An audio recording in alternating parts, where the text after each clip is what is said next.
When Los Angeles pledged to spend more on homelessness, how many of you thought that that budget would go to police?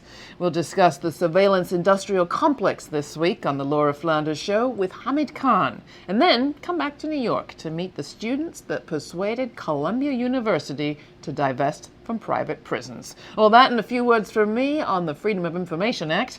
Welcome to our program.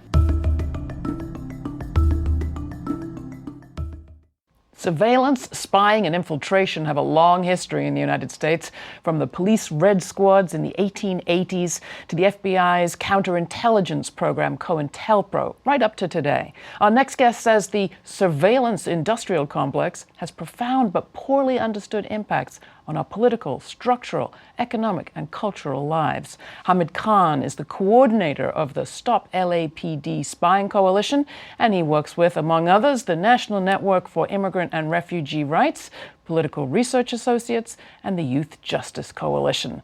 I'm ever so glad I'm in LA and get a chance to talk with you, Hamid. Great to have you. Thank you very much, and welcome to LA. Thank you. Well, you'll tell me how welcome I should feel in just a moment. Why don't we start with the Stop LAPD Spying Coalition?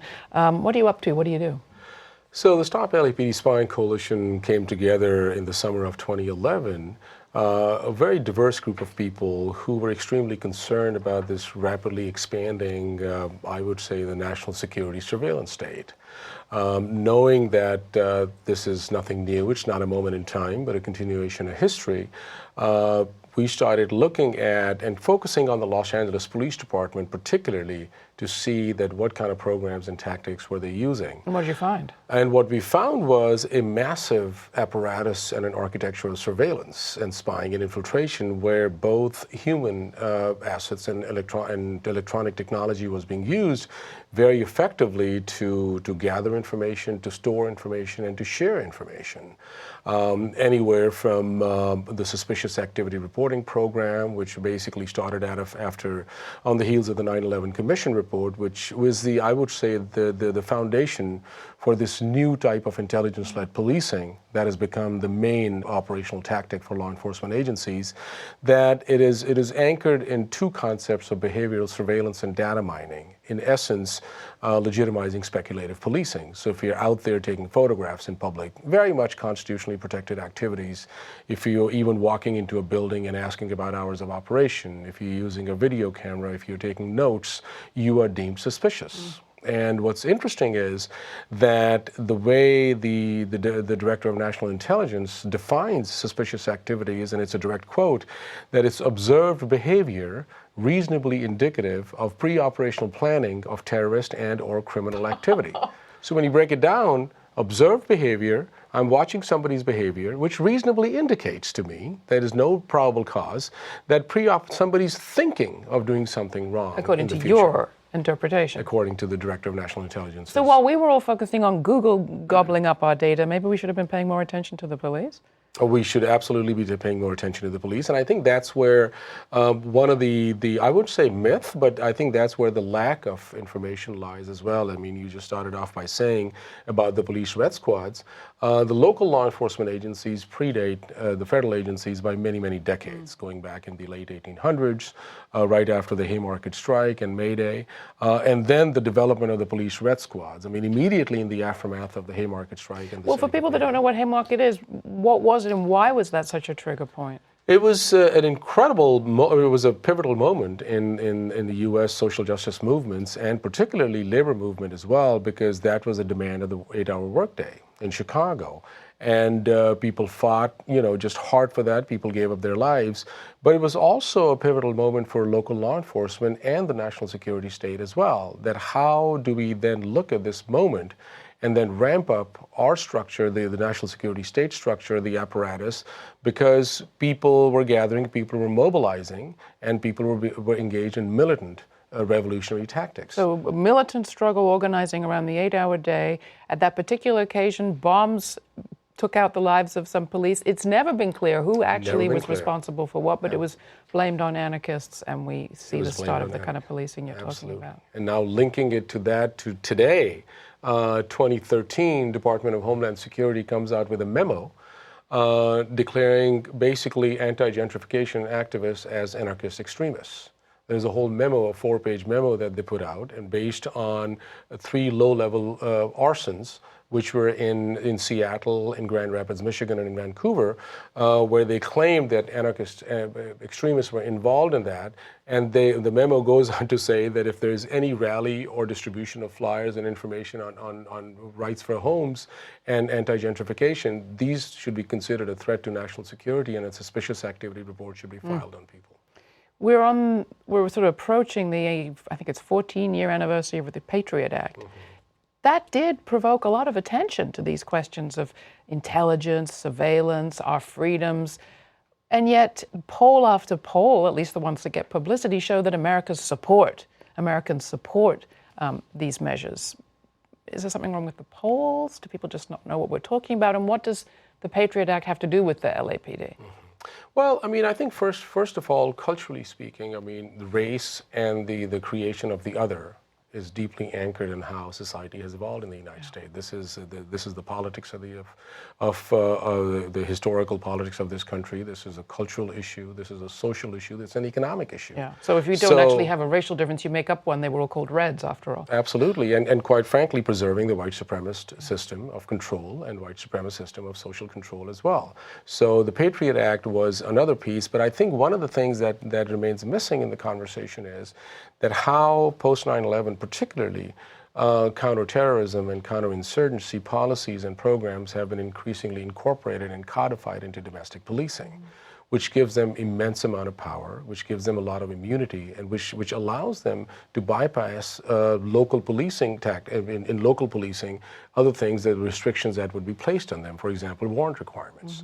So things, and then when you add all the battle-tested equipment, and the tactics, for example, the suspicious activity reporting program started off as a counterterrorism program. Predictive policing, which has gained a lot of momentum now, comes from a counterinsurgency tactic in Afghanistan. That's where the U.S. military gave a grant to a professor at UCLA to see if they can predict, using algorithms and mathematical equation, if they can predict acts of insurgency. Professor Jeff Brantingham decided to bring it home, and in 2009 just did a presentation to the LAPD and the U.S. military, showing that how, and drawing parallels between Afghani men with their arms and weapons, and then drawing parallels with youth, Latino youth in East LA, and using these labels of terrorists and potential gang members and urban predators. So I think this is something that we need to be looking at very closely, that what it does. And then when you add the electronic technology around Stingray, which mimics the cell phone towers, and then the digital receiver technology, which jams our cell phones as well, the automatic license plate readers, the high definition cameras, and now drones are coming in, now cops are going to have body cameras. So you see this intersection of this rapidly expanding surveillance state. Will the body cameras that we keep hearing are a response to community complaints improve anything? They are, I mean, under the guise of community complaints, body cameras are being instituted, right. But when you look at the use of the body cameras, number one, just technically speaking, the body cameras are not on the officer. They're always looking outwards. So they're always kind of gathering information on people. And who has access to the footage? And the police has access to the footage. And when you look at data mining, that how this footage, and going back to LAPD, like you were saying, which basically has this incredible structure of fusing all this information together. I mean, you've heard of fusion centers, which are warehouses of information gathering. There's about 85 of them around the country, and one of the biggest one is in Los Angeles. But LAPD itself is such a model of creating these programs and these tactics. So anything that is picked up from the body camera goes into their internal fusion centers, and it's data mined and it's captured, and it's... So if you were maybe jumping a turnstile or, I don't know, picking someone's pocket in the background of the footage, could you get arrested? Absolutely. The chief of the police is on record, Chief Beck of LAPD is on record, that all the information that is gathered all through a body camera is up for evidence. Talk a little bit about how you got into this, because you were an organizer in the South Asian community, one of the founders of the first South Asian Center here in Los Angeles. 9/11 happens. Many of the people that you're working with are involved, are targeted. Right now, we're in a Black Lives Matter moment where this discussion is mostly taking place, at least at the media level, around African Americans' relationship to the police. What does your coalition look like? Who's in it? And what strategies are you following to try to make a dent in all this? So the Stop LAPD Spying Coalition is an extremely diverse group of people. It includes people who were formerly incarcerated. It includes undocumented immigrants. It's based out of Skid Row, so it includes a lot of poor people and people who are unhoused. It includes transgender and LGBTQ community members. It includes academics, lawyers, youth, teachers, artists. And why do they all come? And they all come because people are extremely concerned about where this is going, and they all feel targeted. They all feel as if they're moving targets, because people that I've just called out, most of them are always the other. Most of them are the undesirable. Most of them are the unwanted. I mean, and then it includes some faith-based and community-based organizations as well. The basic principles that the coalition came together was that this is not a moment in time, but a continuation of history. Number two, that there's always an other, that how the other is created. We've seen the faces that have been paraded throughout history, that how those faces are now then deemed criminal, the criminal black face, the savage native face, the illegal Latino face, the manipulative Asian face, the terrorist South Asian face. I mean, I'm reminded of the Japanese internment concentration camps, and the reason was General DeWitt, who was arguing for it, says that persons of Japanese ancestry contain enemy race blood, hence inherently disloyal and shall always stay unassimilable. So the otherness is very deeply, so this was the other coming together and building that power and exposing this and engaging in broad-based community education and outreach with the goal to dismantle this system. So what kind of things do you do? So we do a lot of community outreach and education. We do town halls, we do teach-ins, we do surveys, we put out reports, we do a lot of research, we've done a lot of Public Records Act requests looking at the legal angles as well. But one of the other principles was that traditionally what we have seen is that while there's a lot of movement building in the United States around immigrant rights, around housing rights, around gender justice, around sexual rights, but around the national security state and the police state, there's not been a grassroots movement, and we've always sort of deferred to law firms or civil liberties, privacy type organizations like the ACLU. Until Black Lives Matter. And now people are building this thing. People are coming together and saying, wait a minute, we need to take control of this thing. We cannot just defer to the court system, because the courts have completely absolved themselves of any of the responsibility. And what about the big frame in which we have discussed these matters of surveillance? At least in the media, the white-dominated media has focused typically on questions of privacy. I haven't heard you say that word once. Because when I spoke of all the others, I mean, privacy, we've never had privacy. Our bodies have always been paraded, our bodies have always been scrutinized, our bodies have always been for sale or for abuse or violation of our rights. So I think it's also necessary for us to understand that information gathering, information storing, and information sharing becomes a key tool for social control. Right. So now increasingly what we are seeing is also that how this information gathering, for example, Palantir, which is a software that is used by the CIA and the LAPD and various agencies, is also hooked up to Medicare. It's also hooked up to social services. So now what we are also looking at is this interconnectedness between surveillance and public benefits. The National Nurses Association, NNU, National Nurses United, has been sounding an alarm around electronic medical records. Absolutely. Sound very benign, but they're another form. I mean, when you are gathering. on public benefits, when you're out in the street being a poor person, I mean, like, and being unhoused, you are constantly being surveilled. You go to a caseworker and your information is gathered. So I think it is also something that how individuals are being impacted for their Section 8 vouchers, how the EBT cards, food stamps, other issues. Your organization is also committed to imagining effective alternatives. We're interested in that here, too. When it comes to community safety, community cohesion, good relations, what have you come up with?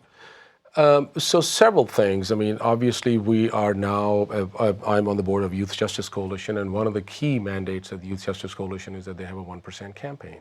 And they have identified, looking at all the budgets in Los Angeles County, whether it's probation or DA or sheriffs or 46 other LA police departments in LA, that over $100 million can be allocated out of these that can go to investing in the lives of young people in the city of Los Angeles, in the county of Los Angeles.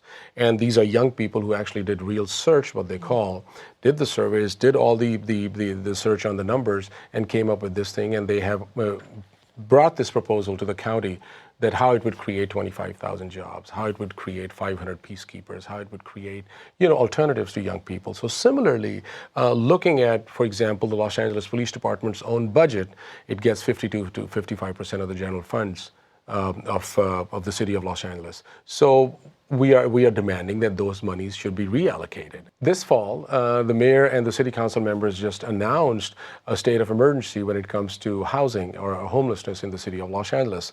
But what they didn't say was that, and they said they're going to allocate $100 million. They don't know where that money is going to come from. But what they didn't say was that the existing $100 million that goes to homeless services, out of that, 87% goes to LAPD for policing the homeless. And only 13 million goes to other kinds of, and these are the numbers that came from the city controller, Ron Galperin himself, just earlier in the spring this year.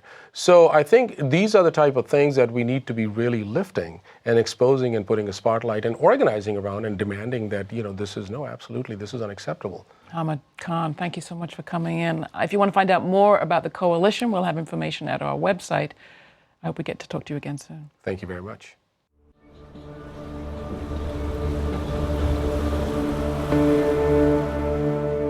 Private prisons and the way that they're using the incarceration of Black and brown bodies as a way to exploit people, make money, and control political power is just a new iteration of a system that has been going on since this land was first colonized. Our effort started in the fall of 2013, and so from there we started doing research. We were looking into the university's investing practices, found out that, there's not a lot of transparency around this issue. Me and another student walked up to the building where this advisory committee on socially responsible investing is. I made up a story about I was writing my urban studies thesis on development and wanted to know about the university's investment practices, which was a total lie.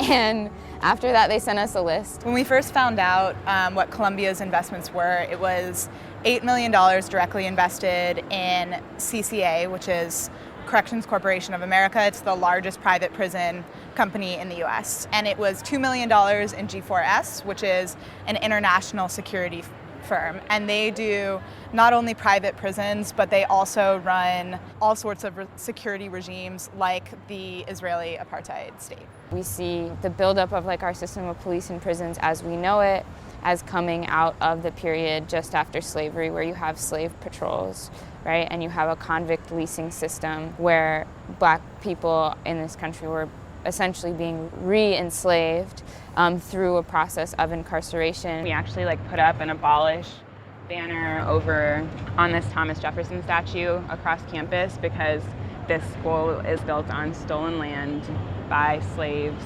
and Columbia has all of these statues memorializing that exact point in history. There's all kinds of amazing prison abolitionist work going on, and divestment is just one part of that. We young, we strong, we marching all day long. It's one tactic that's a part of a much broader movement that includes the people who are shutting down bridges and highways after the Daniel Pantaleo, the officer that killed Eric Garner here in New York City, non-indictment. You can't stop the revolution! You can't stop the revolution! We are connected to broader coalitions of folks who are organizing to get, churches to divest, to get the city of Portland to divest, things like that. I want y'all to be unified, and regardless of race, creed, or whatever, but this is a Black issue. There's always been labor to be exploited and money to be made out of policing Black bodies in this country, and it's really fundamental to how we work. I'm tired. Why can't the citizens... Connecting that right to how institutions like Columbia have been built up, being created as places for white men to come and learn and get fancy degrees and go on to make lots of money. The campaign launched with a letter drop in President Bollinger's office. This is why we come to you disappointed with the inconsistencies we see between Columbia's rhetoric and its practice. This is a call for action. From the start, we really wanted a response from President Bollinger. We planned an action to take place outside of his classroom. He teaches a class on freedom of freedom of speech, which we found pretty ironic. Colombia invests in a system in which a black person is killed by police or security every 28 hours. We do need to do this. Divestment is urgent. A black person is killed every 28 hours by police or security. Colombia is invested in that system. We have to be accountable to that. We've been trying to meet with you for 8 months. Institutions like Columbia are so much held together by like fancy rhetoric that is a lot of times really empty. The important thing to say is that there's a process. It's been set up for a long time. There are students on it, there are faculty. Last semester was the 30th anniversary of the blockade in Hamilton Hall during the South Africa divest days that actually won divestment from South Africa in '85. There's been a lot of discussion about various things over the years. As Eric Foner just said, apartheid in South Africa is a classic example. And so we kind of got together with those alum activists and just talking about strategy. Like every tactic that they use, there's now some rule or some committee or something that the university has put in place to make it more complicated to organize. Columbia is not the easiest space to try and not have the police called on you. You really have the opportunity to make your case in this process.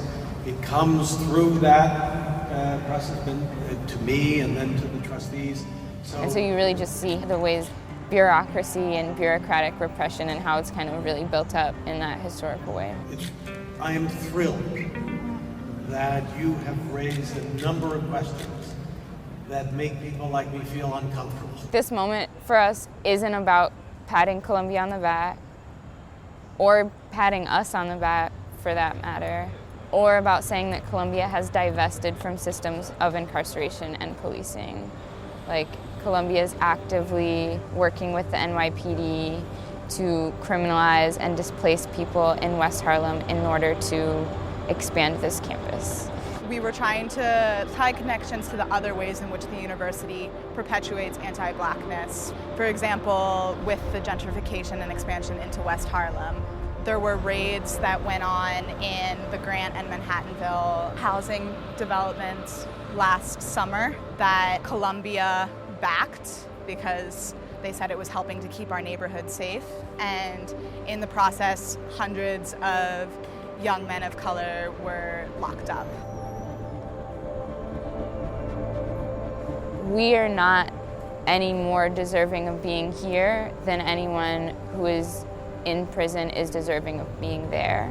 It's really like global in its scope, and that G4S is multinational. They're involved with militarization of the US-Mexico border, with checkpoints and detention centers and prisons in Israel and the occupied territories in Palestine. They run centers in the United Kingdom and South Africa. Unanimously across the board are a terrible company and are constantly dealing with complaints of human rights violations, sexual violence, torture, like all kinds of awful things. They refused at first, but then they told him to go say goodbye to his children because he might never see them again. 2, 3, 4, open up the prison door. It was always very important to be tying prison divestment to racial justice, to immigration justice, to gender justice, and really talking about how all these things are tied together. Columbia, dump your prison stock.